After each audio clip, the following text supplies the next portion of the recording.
High, আসসালামু আলাইকুম। 2026 BPL Bharat মহাশূরের আজকে নিলাম অনুষ্ঠিত হয়েছে। আজকের নিলামে বাংলাদেশের সবচেয়ে সেরা প্লেয়ার মানে বেশি দামে এই নিলামে বিক্রি হয়েছে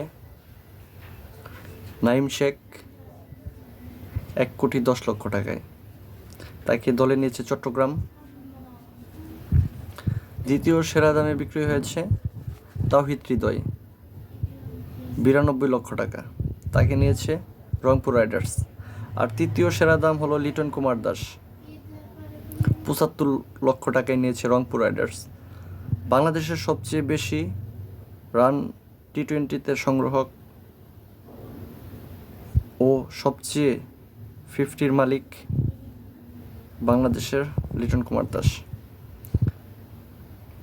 তাকে রংপুর রাইডার্স 75 লক্ষ টাকায় নিয়েছে। তো অনেক কিছুর পরে আজকে বিপিএলের ড্রাফট শেষ হয়েছে। তো এই তিনজন আর কি বাংলাদেশের প্লেয়ার হিসাবে ওরা সবচেয়ে বেশি দামে বিক্রি হয়েছে এবং ওদেরকে বিভিন্ন দল নিয়েছে। তো আজকে তো দলগুলো কেমন হয়েছে তাই নিয়েই কথা বলবো। আর ক্রিকেটকে ভালোবাসি, তাই ক্রিকেটের কিছু কথা মানে বলতে হয়, বা না বললে ভালো লাগে না আর কি, বলতে হয়।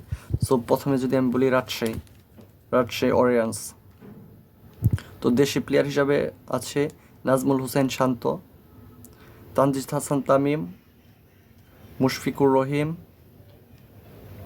ইয়াসির আলী, আকবর আলী, রিপন মণ্ডল, জিসান আলম, আরও অনেকেই আছে। এরা হলো বাংলাদেশি। বিদেশি হিসাবে আছে হাসিব জাদা ফারহান, জাহানদাদ খান, দাসান ইশারা, হেমান্থা ও মোহাম্মদ নওয়াজ। এরা আছে রাজশাহী অরিয়ান্সে। আরও অনেকে আছে, বাট আরও বাহির থেকে নিতে পারবে দু একজন, আবার আর বাংলাদেশে আরও অনেকে আছে। সো আমার হিসাবে আর একটা ব্যালেন্স টিম করছে আমার দেখার মতো রাজশাহী অরিয়ান্স। তো তারপরে যদি কথা বলি রংপুর রাইডার্সকে নিয়ে, তো রংপুর রাইডার্স সবচেয়ে আপনারা জানেন প্রত্যেকবারই বিপিএলের সেরা টিম এবং সবচেয়ে বড় টিম রংপুর রাইডার্স দিয়ে থাকে। সো তা এবারও তার ব্যতিক্রম করে নেই।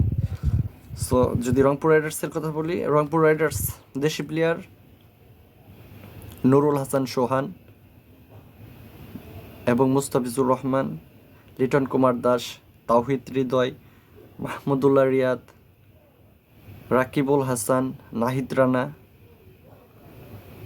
আরও অনেকেই মানে বাংলাদেশে এরা আমার দেখা আর কি, এরা বাংলাদেশে আরও অনেকে আছে আর কি। সো আরও একটা ব্যালেন্স টিম করছে রংপুর রাইডার্স। তারপরে বিদেশি হিসেবে আছে নওয়াজ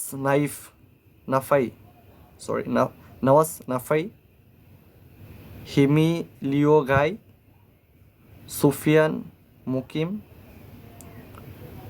ও মুহাম্মদ ইখলাস। এরা রংপুর রাইডার্সে খেলবে। সো রংপুর রাইডার্স তো একটি ভালো টিম হয়েছে। তারপরে যদি বলি চট্টগ্রাম রয়্যালসও ভালো।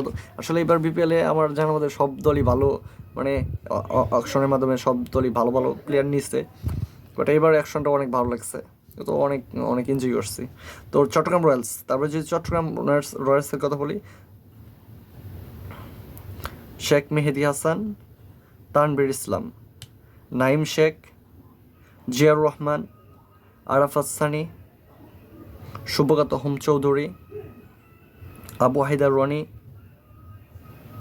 শরীফুল ইসলাম, আরও অনেকে আছে বাংলাদেশি, আরও ভালো ভালো প্লেয়ার আছে। সুন্দর চট্টগ্রাম রয়্যালস একটি ভালো দল করছে। তো তারপরে বিদেশি হিসাবে আছে আহমেদ আবরার, অ্যাঞ্জেলো ম্যাথিউস, নীলওয়াসা ডিগওয়ালা, আরও অনেকে আছে। সো চট্টগ্রাম রয়্যালসও ভালো টিম করছে। তারপরে যদি বলি সিলেট টাইটান্স, দেশি প্লেয়ার হিসেবে আছে মেহেদি হাসান মিরাজ, নাসুম আহমেদ, পারভেজ হুসাইন ইমন, বাংলাদেশে বর্তমানে ওপেনিং করে থাকে যে ছেলেটা, আফিফ হুসাইন, মমিনুল হক, আরিফুল ইসলাম, রনি তালুকদার, আরও অনেকে আছে বাংলাদেশি। তারপর যদি বিদেশিদের কথা বলি, অ্যাঞ্জেলো দাবিস ম্যাথিউস, শ্রীলঙ্কার প্লেয়ার এটা, অ্যারন জোনেস, সাইমায়ুফ এবং মোহাম্মদ আমির। সিলেট স্ট্রাইকার ভালো দল করছে। তো তারপরে যদি বলি আপনাকে ঢাকা ক্যাপিটালস, ঢাকা ক্যাপিটালসও ভালো করছে। সো এবার আসলে বিপিএল এবার ভালো এনজয় করা যাবে, ভালোই হয়েছে দলগুলো। তো ঢাকা ক্যাপিটালসের যদি বলি দেশি প্লেয়ার হিসাবে তাসকিন আহমেদ, সাইফ হাসান, বর্তমানে যে ভালো ব্যাট করতেছে টি-20তে সাইফ হাসান। তারপর আছে শামীম পাটোয়ারি, মোহাম্মদ সাইফুদ্দিন, মোহাম্মদ মিথুন, সাব্বির রহমান, বাংলাদেশের ড্রেসিং টি-20 প্লেয়ার ছিল, এবং নাসির হোসেনকেও নেওয়া হয়েছে এবার। আরও অনেকে আছে বাংলাদেশে। তো বিদেশি হিসাবে অ্যালেক্স হেলস, ওসমান খান, দানুস সানাকা আর জুবাইরুল্লাহ আকবরী এরা হলো ঢাকাতে খেলবে, ঢাকা ক্যাপিটালস।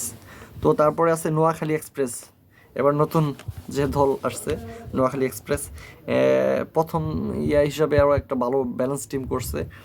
তো অনেক এবার বিপিএলটা ভালো এনজয় করা যাবে। সো সবাই বিপিএল দেখবেন। আর ক্রিকেট নিয়ে কিছু কথা বলতেই হয়, বুঝছেন, আমি ক্রিকেটকে ভালোবাসি, ক্রিকেটের একজন অন্ধভক্ত হিসাবে আর কি ভিডিওটা করতেছি। সো আপনারা সবাই মানে কেমন হয়েছে দলগুলো রিপ্লে করবেন। তারপরে নোয়াখালী এক্সপ্রেস আছে, নোয়াখালী নতুন টিম এবার নিয়েছে নোয়াখালী এক্সপ্রেস। তো দেশি প্লেয়ার হিসাবে সময়া সরকার, হাসান মাহমুদ, জাকের আলী, মাহিদুল ইসলাম অঙ্কন, রেজুর রহমান রাজা, শাহাদত হুসেন দীপু, নাজমুল ইসলাম অপু, আরও অনেকে আছে, ভালো একটা টিম করছে। আর বিদেশি যদি বলি আপনাদেরকে জনসন চার্লস, কুসাল মেন্ডেস, হায়দার আলী আর ইহসানুল্লাহ খান। তো আপনাদেরকে যদি বলি এবার বিপিএল আপনারা জানেন ড্রাফটের অনেক ডেট দেওয়ার পরে অনেক চেঞ্জ করে টিমটা করছে। তো আমার হিসাবে যে এবার বিপিএল আসলে অনেক সুন্দর হতে চলছে। তো বিপিএল যারা আয়োজন করতেছে এই 2026 বিপিএল 12তম আসর, সবার জন্য দোয়া এবং শুভকামনা রইল সব টিমের জন্য, আপনারা সবাই দোয়া করবেন। আর আমরা চাই যে বিপিএল প্রত্যেকবারই ঠিক টাইমে এবং সব মানে সুন্দর, মানে যে সব খারাপ দিকগুলো থাকে সেভাবে না হোক। আর গত বছর থেকে বিপিএলকে আরও সুন্দর করার চেষ্টা করতেছে, ইনশাল্লাহ এবারও সুন্দর হবে। সো সবাই সাপোর্ট করবেন আর বাংলাদেশকে ভালোবাসবেন, বাংলাদেশ ক্রিকেটকে ভালোবাসবেন। তো আমি যে বিপিএলের টিমের বিষয়ে এই কথা বলছি, তো আমি যতটুকু বুঝছি তো বাংলাদেশি কিছু প্লেয়ার এবং বিদেশি যারা বর্তমানে সাইনিং করা আছে এদেরকে নিয়ে আমি টিমটা বলছি। তো কমেন্টে জানাবেন কেমন হয়েছে, আর সবাই সাপোর্ট করবেন ইনশাল্লাহ। প্রায় মাঝে মধ্যেই ক্রিকেট নিয়ে কথা বলবো আপনাদের সামনে, সবাই দোয়া করবেন। আসসালামু আলাইকুম।